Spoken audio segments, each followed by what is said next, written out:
हरे कृष्णा राधे राधे। आप सभी का आपके अपने YouTube चैनल एम के स्टोरीज में बहुत बहुत स्वागत है। आइए सुनते हैं तुलसी विवाह की कथा। तुलसी विवाह जो कि कार्तिक मास के शुक्ल पक्ष की एकादशी से लेकर के पूर्णिमा तिथि तक कभी भी किया जा सकता है।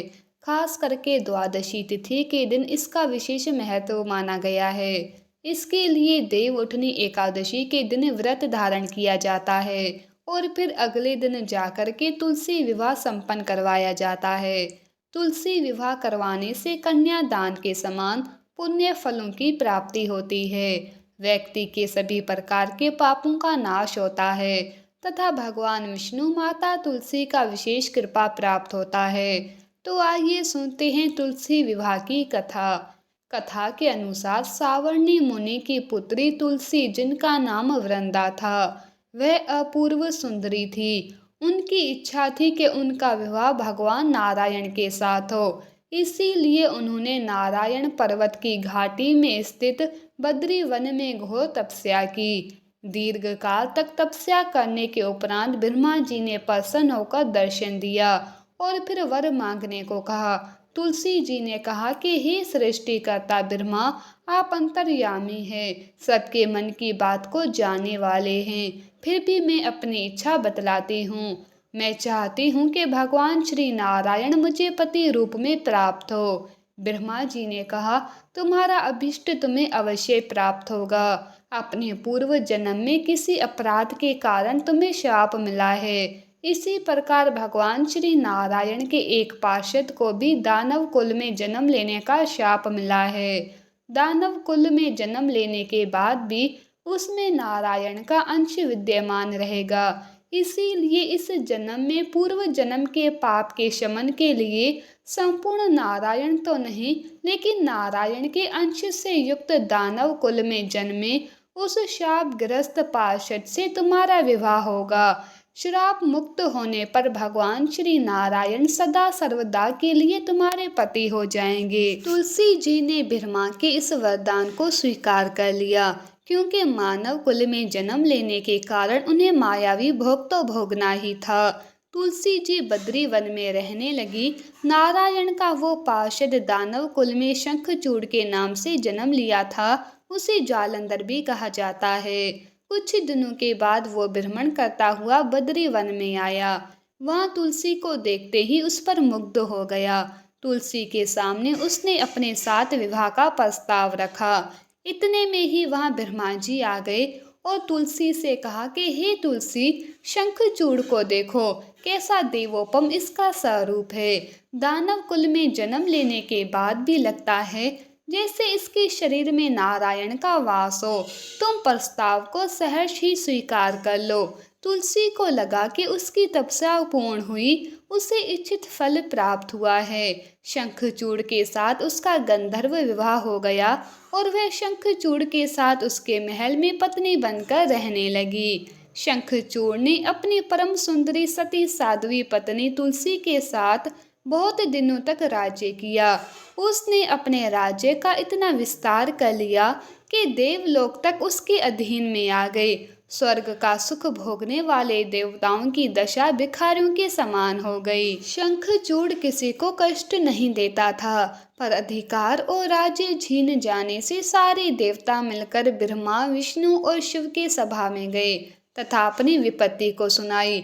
ब्रह्मा जी ने कहा, तुलसी परम साध्वी है, उसका विवाह शंखचूड़ से मैंने ही कराया था। शंखचूड़ को तब तक नहीं हराया जा सकता जब तक कि तुलसी सत्यत्व का पालन कर रही हो। विष्णु जी ने कहा, शंखचूड़ पूर्व जन्म में मेरा पार्षद था। शाप के कारण उसे दैत्य कुल में जन्म लेना पड़ा है।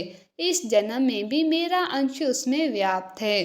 साथ ही वृंदा के पतिव्रत धर्म से वह अजय है। फिर देवताओं की सहमति से भगवान शिव ने शंखचूड़ के पास संदेश भेजा कि या तो वह देवताओं का राज्य लौटा दे या फिर उनसे युद्ध करे। शंखचूड़ शंकर के पास पहुंचा। उसने कहा, हे देवादिदेव, आपके लिए देवताओं का पक्ष लेना उचित नहीं है। राज्य बढ़ाना हर राजा का कर्तव्य है। मैं किसी को दुखी नहीं कर रहा हूँ। देवताओं से कहिए कि वे मेरी प्रजा होकर रहें। मैंने आपका भी कोई अपराध नहीं किया है। हमारा आपका युद्ध शोभा नहीं देता। अगर आप हार गए तो बड़ी लज्जा की बात होगी। मैं हार गया तो आपकी कीर्ति बहुत अधिक बढ़ेगी। भगवान शंकर हंसकर बोले, वह तो सब रहस्य समझते थे। तुलसी और शंखचूड़ के पूर्व जन्म के शाप की अवधि लगभग पूरी हो चुकी थी। बोले, इसमें कीर्ति और लज्जा की कोई बात नहीं। तुम देवों के राज्य लौटाकर उन्हें उनके पद पर प्रतिष्ठित कर दो। युद्ध से बचने का एकमात्र यही उपाय है। शंखचूड़ ने कहा, मैंने युद्ध के बल से देवलोक जीता है। कोई उसे युद्ध के द्वारा ही वापस ले सकता है। ये मेरा अंतिम उत्तर है। मैं जा रहा हूँ। ऐसा कहकर शंखचूड़ चला गया। उसने अपनी पत्नी तुलसी को सारी बातें बताई और कहा, कर्म भोग सब काल सूत्र में बंधा है। जीवन में हर्ष, शोक, भय, सुख और दुख, मंगल अमंगल काल के ही अधीन है। हम तो केवल निमित्त मात्र है। संभव है भगवान शिव देवों का पक्ष लेकर मुझसे युद्ध करें। तुम चिंता मत करना, तुम्हारा सती तेज मेरी रक्षा करेगा।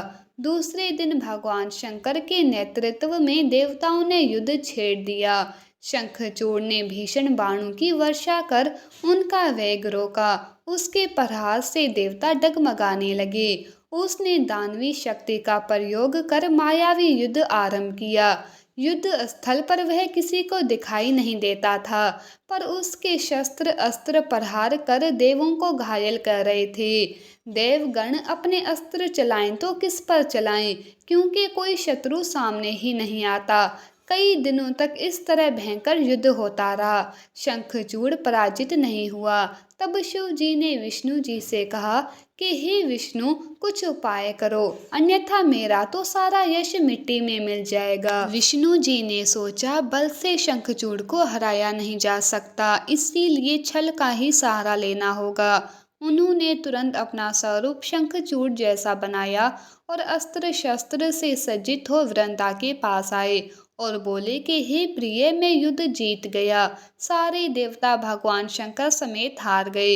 इस खुशी में आओ, मैं तुम्हें अंक से लगाता हूँ।